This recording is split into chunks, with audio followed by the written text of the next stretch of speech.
It had been a few weeks since Hoppity Hooper, Fillmore the Bear, or even Professor Waldo Wigglesworth had come up with an ingenious scheme to make money. Well, perhaps I'm losing my grip, fellas. Oh, say not so, Uncle Waldo. But Hoppity, we're down to our last cent. Our last cent? See? You be holding out on me, Finster. Hand over that penny. The name is Fillmore. What do you want a penny for? I'm going to put it to good use. Are you going to open a checking account? No, I'm going to weigh myself. Yes, I'm going to cut down on starches. That'll be easy. Why? 'Cause we don't have any money to buy starches with. Now, wait. I can see it now. Me too. It says 163 pounds. No, do you know why people put money into these scales? To see how much they weigh. So they can cut down on their starches. No, it's to get these little cards that tell them their fortunes. People will pay any kind of money to look into the future. Why, this scale must be full of money. Yes, that's what we'll do. Bust the scale. No. I, Waldo Wigglesworth, am about to become a seer. Huh? I'm going to deal in metaphysics, hypophysics, mediumistics, spiritism, occultism, divination, theosophism, telepathism, mysticism. Put them all together, they spell money. Money? With my extrasensory gifts, we'll make $1 million.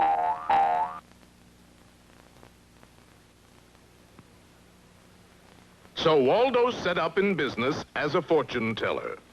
Now, Hoppity, I need your help. Sure. You get under this table, and when I give you the cue, you rap 3 times, like this. You sure this isn't cheating, Uncle Waldo? Hoppity, don't you trust your own uncle? Well, sure, Well, but... that's settled. Now, you, Fensdorp, you put on this sheet, and when I say, will the spirit guide materialize, I want you to walk through this door. Okay, Waldo. Right this way, gaze into the future, answer all your vital questions. Who will be the next wrestling champ? Is Amalgamated Yo-Yo going up or down? Will it rain tomorrow? Ask the spirits. They know all. Hurry.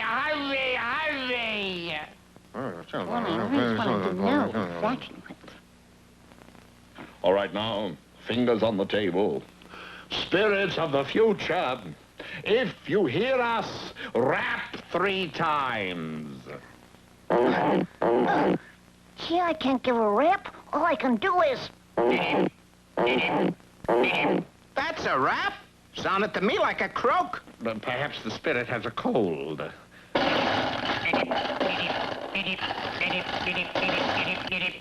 You faker. You planted a frog under the table. Amazing. He must have been placed there by the spirit guide, Mojambo. Mojambo? Yes. Oh, great Mojambo, spirit guide, will you please materialize? Ooh. Oh. That's very good, Fillmore. That just looks like a big bear with a sheet over to me. Oh, the nonsense. If it's a real ghost, let's see you walk through it. Walk through it? Why should I? Go on, you phony. Well, if you insist. Get ready to run, Fillmore. The natives are getting restless. But when Waldo approached the mysterious figure... Oh, my goodness. I did walk through him. Ghost! A real life ghost! Hey, ghost! Has Fillmore really turned into a ghost? be sure to see our next episode, Spook Watchers, or Let's Join the Ghost Guard. In our last episode, Waldo went into the ghost-making business. He disguised Fillmore by putting a large sheet over him. But then a strange thing happened. Oh, great Mojambo spirit guide, will you please materialize? Go on, that looks to me like just a bear with a sheet over him. Woo! You did that rather well, Fillmore. It don't scare me. If it's a real ghost, why don't you walk through it? Well, if you insist. Get ready to run, Fillmore. The natives are getting restless.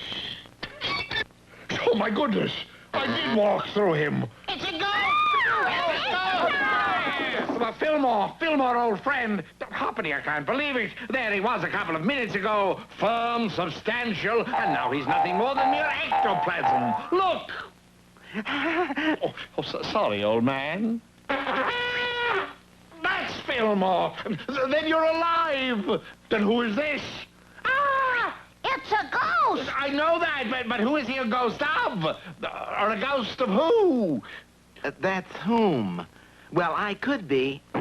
Napoleon? But then again, I could be Henry VIII, Washington, Bullwinkle, Caesar, Frankenstein. Ooh. I rather like this one, don't you? Can't you go back to the way you were before? I mean, just simple ectoplasm. Ooh, you humans are all alike. No imagination. Or maybe you could just go back to wherever you came from. But I like it here. You're not suggesting you don't approve of my company. Oh, you misunderstood, Hoppity, Mr. Ghost. We want you here. All right, then. Feeling unwanted just makes me furious. Oh, I just want to be loved. You're loved! You're loved! So it seems that our friends were stuck with a ghost. We've got to get rid of this ghost, Fillmore. It's just unnatural, a grown fox going around town with a ghost. Unnatural, heck. It's creepy. You called? Say, isn't that a friend of yours over there? Faster, Fillmore. I think we've lost him. Yeah, I don't see him chasing us. Boo.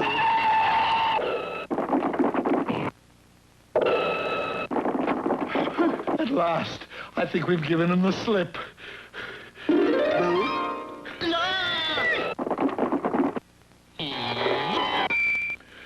Hoppity, do something. We're trying to get away from that ghost.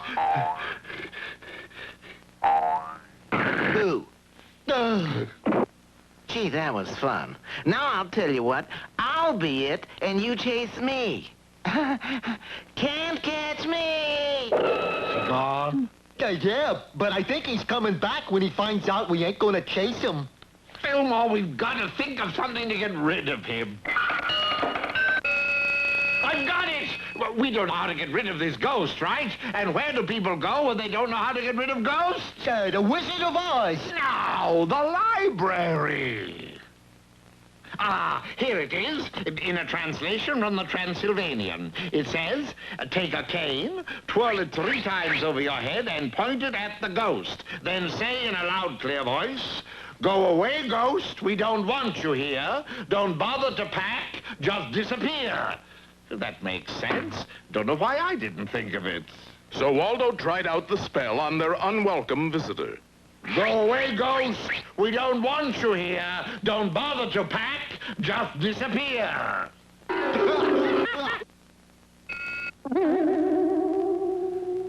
The book didn't work, Waldo. It must have lost something in translation. Goodness. Now Waldo, Hoppity, and Fillmore have 2 ghosts on their hands. If Waldo keeps this up, there could be an epidemic. Tune in to our next episode. A haunting we will go, or the ghost is clear. Last time, you remember, our friends were using a spell to try to get rid of a bothersome ghost. Waldo waved a cane over his head 3 times and said, Go away, ghost. We don't want you here. Don't bother to pack. Just disappear. The book didn't work, Waldo. It must have lost something in translation. It certainly had. For now, instead of having one ghost, our friends had two, named Wilbur and Claire, a sort of his and hers. I think you better put that book away, Waldo. We're liable to have an epidemic. No, wait, all is not lost. We still have Professor Waldo Wigglesworth's motto to fall back on. What motto? If you can't lick 'em, join 'em. We're gonna join the ghosts? That means we'd have to... Well, not exactly join them, use them is more what I had in mind. If you can't beat them, use them is my motto. But how? Well, now, let's see. There must be some way to take advantage of a couple of ghosts. Maybe we could use them to haunt people with. You know, we could... I've got it! We could rent them out to haunt people with. Waldo, that's what I said. I I said... don't know why I didn't think of it before. It's natural. Everybody has someone they'd like to haunt. Do you think $10 an hour is too much?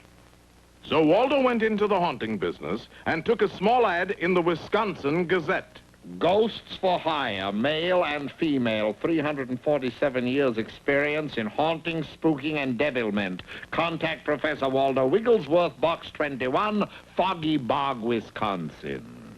Overnight, Waldo Wigglesworth's haunting business was a success. It was true, it seemed. Everyone did have someone they wanted to haunt.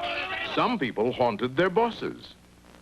Mr. Pearson, I've been with this company for 25 years, and I think it's about time I had a raise. A raise? Over my dead body, I'll give you a raise.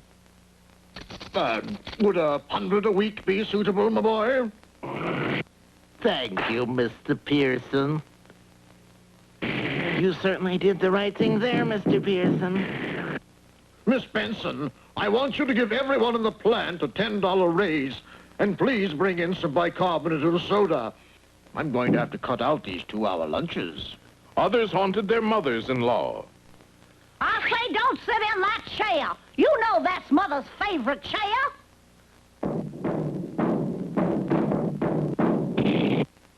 Hello, baby. It's a ghost. Stick with me, Wilbur and Claire, and we'll make millions. Millions. As Waldo continued talking, he did not notice his old girlfriend, Susan Swivelhips. And to complicate matters, Wilbur at that instant disappeared, leaving Claire, who had changed into a dazzling female, hanging on Waldo's arm. Waldo Wigglesworth, who is that woman? Woman? Oh, you mean Claire. Susan, I'd like you to meet Wilbur. Wilbur, where are you? Claire, where did Wilbur go? Claire.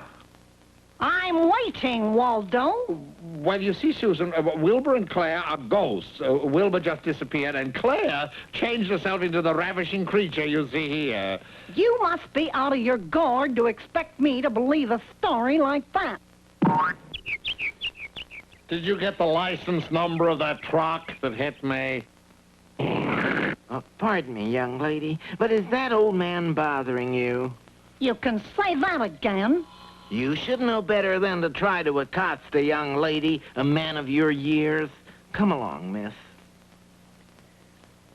Oh, you poor, poor man. Well, it's all your fault, appearing and disappearing, and now Susan's got off with Wilbur and won't speak to me. Well, just look at it this way. You've lost a girlfriend, but you've gained a ghost friend. Well, Waldo may have gained a ghost friend, but what about Susan Swivelhips? Tune into our next episode. Who's haunting who, or which is which? In our last episode, Susan Swivelhips chanced upon Waldo and Claire the ghost walking down the street and became extremely jealous. Did you get the license number of that truck? Pardon me, young lady. But is this old man bothering you? You can say that again. You should know better than to try to accost a young lady, a man of your years. Come along, miss. Oh, you poor, poor man. But it's all your fault. Now Susan's got off with Wilbur and won't speak to me. Well, look at it this way. You've lost a girlfriend, but you've gained a ghost friend. But I don't want a ghost friend. I want Susan. Well, if that's the way you feel about it. And then Susan left with Wilbur. It's maddening, Hoppity, losing your girlfriend to an apparition. But this isn't like you, Uncle Waldo, giving up without a fight. Can't you think of some way to get her back? You're right, Hoppity. It's time to sit down and give this predicament some thought. I've got it! I'll woo her back. No ghost can match the Wigglesworth charm. For you, my love. For me? All for you. For you, darling. For me? All for you. How's it going, Uncle Waldo? Wonderful. I plied her with flowers and jewels, and now I'm going to take her to the dance contest. Professor, I didn't know you knew how to dance. Know how to dance, Fillmore! I'm an expert at terpsichore. The shimmy, turkey trot, shag, Lambeth walk, the big apple, you name it, I'll dance it. But those dances are all out of date, Uncle Waldo. Nonsense. No classic dance ever goes out of date. I might even throw in a little of the pigeon wing. Sure enough, next morning, Waldo had a trophy. You and Susan won the dance contest? Well, not exactly. Wilbur and Susan won that, but I won the Square of the Year award. It's no use, Hoppity. I know when I'm beaten. Wilbur, I hope you and Susan will be very happy together. You hope who will be happy together? Susan and Wilbur, they're going to get married. I don't see that there's any laughing matter. This is going to be the shortest marriage in history. I don't understand. Well, we ghosts only have the summer amongst you humans, and then we go back to what we were. What's that? TV ghosts. TV ghost? You know, when your television isn't working right, you see a kind of ghostly image. That's you? That's us. Big mouth. But summer was over a week ago and you're still here. Well, that's because we weren't given our calling. You're calling? Yeah, at the first sound of a bugle, poof, there we go. Just an impulse going to thousands of homes all over the country. I always wondered how that television worked. You mean if Fillmore blew his bugle that you and Wilbur would go back inside the television sets for good? Yeah, you see, during summer reruns, we are given the opportunity to go out among you humans and... Fillmore, blow your bugle as you never blew it before. What's the matter, Fillmore? Blow that thing. I don't know, Professor. I just don't seem to be in the mood. Confound you, Fillmore. You're always blowing that infernal bugle when it's not wanted, and now when it's a matter of life and death. Professor, I am an artist. Then we artists have to have inspiration. You blow that thing or I'll brain you. What do you think of that? It's very inspiring. Well, here we go, kid. Back to the land of situation comedy. And all the news that's fit to see. Doctor, lawyer, private eye. Package shows that sponsors buy. Ratings go up, ratings go down. But TV ghosts are always around. This program was brought to you by... Gee, we missed the commercial. Never mind. There'll be another one along soon on the next episode of The Adventures of Hoppity Hooper.